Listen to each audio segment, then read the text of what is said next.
Now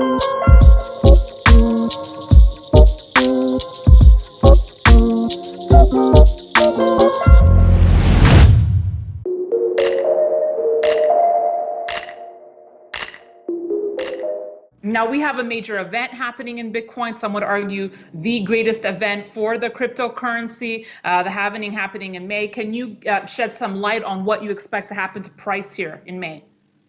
Yeah, so I've been writing about this now for almost a year, really since last like May or June, saying, look, we're headed into an environment where the Fed was going to have to cut interest rates to near zero or zero. They've obviously done that. We've been saying that they're going to have to generate lots of quantitative easing. They're obviously doing that on a historic level, and those two things were to coincide at the same time or near the same time as the Bitcoin halving, which is the incoming daily supply gets cut in half from 1,800 Bitcoin a day to 900. Now, if you go back to 2008, 2009, remember gold drew down 30% in 2008 during the liquidity crisis. But coming out of that, when quantitative easing was announced, et cetera, from 2009 to 2011, we saw a massive increase in price, about 3x, and gold eventually hit an all-time high. Now, imagine in 2009, 2010, and into 11, 50% of the gold miners basically shut off their operations. So 50% of the incoming daily supply just disappeared. It would take a scarce asset, make it scarcer right at a time when all these investors are running to it, and the value of gold would have gone higher. That's essentially what I think is about to happen here. Everyone's going to look for inflation hedge assets, whether it's Bitcoin or gold. As they do that, you're going to get the Bitcoin halving. 50% of the daily incoming supply gets taken away. And so you're taking a scarce asset, making it scarcer right at the moment that everyone wants it in their portfolio. And therefore, I think that it provides this rocket fuel kind of for the future outlook of Bitcoin. But your forecast is anywhere between 20,000 to 100,000. Right now, we're sitting a little over 6,000. So a pretty wide range there, Anthony. Yeah, so I actually believe, and I've kind of gone out publicly on record at saying, I believe Bitcoin will hit $100,000 by the end of December 2021, so a little over 18 months from now. The reason why I talk about 20,000 as kind of a barrier is in the absolute worst case scenario, if you're the biggest bear for Bitcoin, one of the decisions you have to make on the lower end of that bound is, do you think Bitcoin will make a new all-time high or not ever, right? And the all-time high being 20,000, it was there for just a couple of hours, really. But if you don't think Bitcoin will never make another all-time high, then it'll never see $20,000 again. But if you believe at least that would happen, that we haven't seen the all-time high ever for Bitcoin, then you're talking about at least eclipsing 20,000. My personal view, though, is that we'll see Bitcoin hit $100,000 before the end of December 2021, though.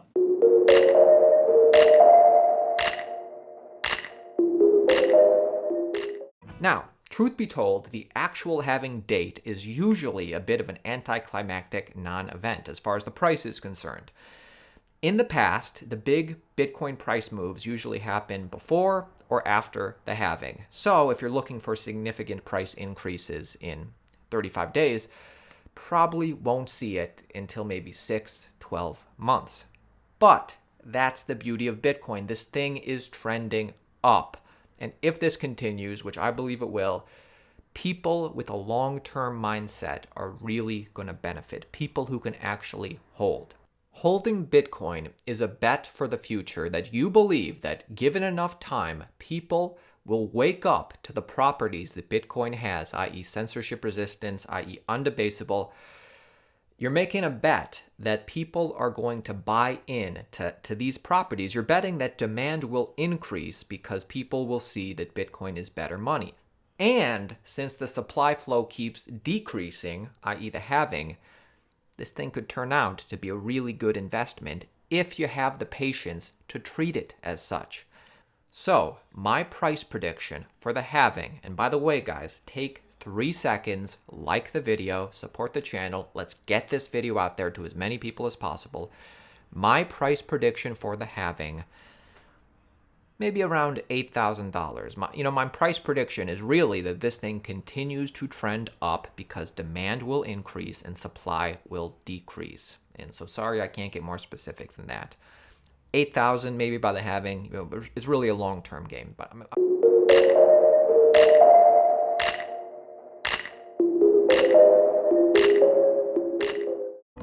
If we break it down to a logarithmic chart, it looks like we've been building up here for a recovery rally and the halving event sometime here in May to hit resistance for the 4th time.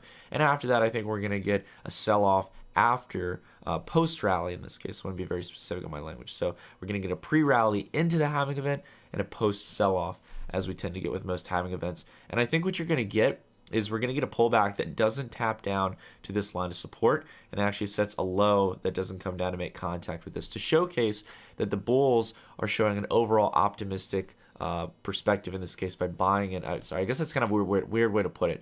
It's basically going to reflect that the demand is outpacing the supply side. Right? To just put it simple, guys, to not overcomplicate it, as we've talked about, the halving event doesn't come in immediately. It's something that starts to show ramifications throughout price on a daily, weekly, monthly time frame. The more and more time you give, the halving event is going to have more of an effect, most likely. And the reason why I say that is because those kind of shorter term changes in supply and demand in this case, specifically in this case with the supply side, will definitely start to have a positive effect for Bitcoin. But it really takes months of the demand ramping up as the price increases. This is really the key metric here that's going to make the halving event very important, as it has in the past. The reason we see the halving event being so dramatic for Bitcoin, really having those rallies where Bitcoin multiplies its value over and over again, is because that initial spark that the halving causes from the supply to demand side, when we break past resistance, when we get back above the previous highs of the last bull market, that's the kind of stuff that drags in price. It gets people excited. You have the FOMO, you have the kind of sporadic rallies that crypto has, and that's really kicked off by the halving event. So again, we get a rally here into the halving event, a pullback here probably around $7,500, $7,000, and then a breakthrough here throughout the line of resistance as we continue onward sometime into 2021 to go back to 20,000 and beyond for the next cycle into 2022. My target range, to let you all know, is late 2020.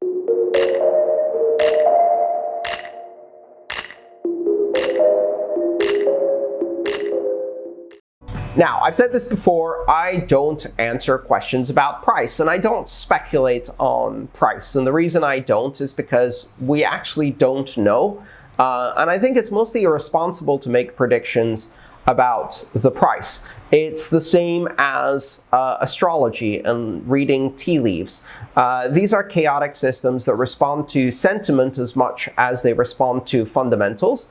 And in these chaotic systems, saying things like the flag head and shoulders pattern that is declining through the 200-day moving average indicates that blah, blah, blah, is, in my mind, pretty much equivalent to saying the price will do this because Mercury is an ascendant in the constellation of Virgo.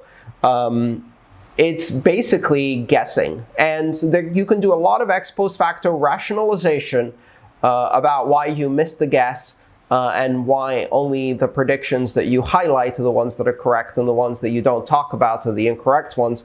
But the bottom line is there's a lot of cognitive bias that enters these kinds of conversations, and I don't think that anyone has any idea what's going to happen.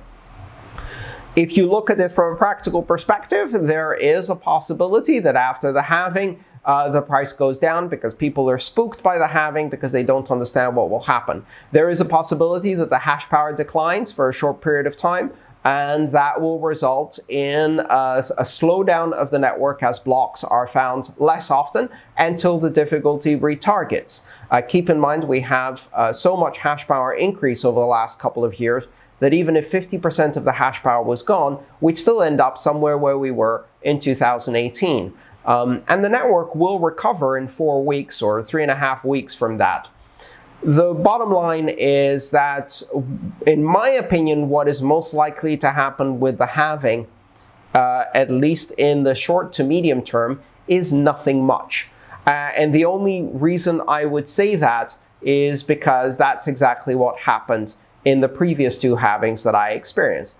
A lot of concern and panic and speculation proceeding in the months before the halving. Then the halving happens, one block rolls into another, the halving happens as predicted, and nothing much changes in the network. You have some short-term volatility because everybody's very excited or very panicked, depending on how you look at it, and then everything returns to normal.